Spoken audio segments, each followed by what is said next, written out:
Hello everyone, my name is Julian Elliott and this is my presentation on design elements with form. My original shape is a sort of square with an angled rectangle kind of stemming out from it, sort of like an arrow. My first design element of plane is represented with this. I scored it just twice and had it stand up on its side. I feel like it reflects the light well, at least in my kitchen. So that is plane, and then we move on to curvilinear plane, which is made up of two circles of 3 arrows each, so 6 arrows in total, and then they're held together in this particular position with pressure, kind of hooked on the sides of each other.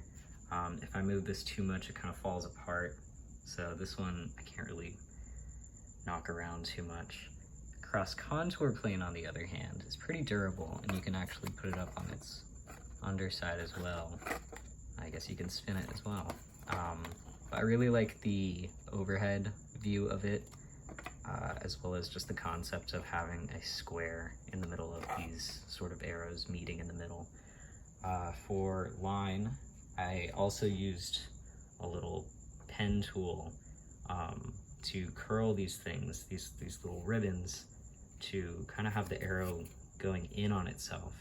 I think it looks pretty cool, pretty neat. Yeah. And then spatial volume, positive and negative.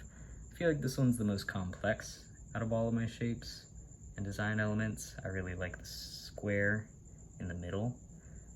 It's definitely also the most delicate, and so I have it taped to the table because even a little wind can kind of knock it over, but I think it looks pretty cool. And then finally we have mass. I used air dry clay. I tried to make it look kind of like a bone, but not too representational. And then I also added textures with a little scoring tool. I think it looks pretty cool. It definitely feels very fun to play with. And I did that on all the sides of it. So I think that's pretty neat. There we go. Yeah, there we go.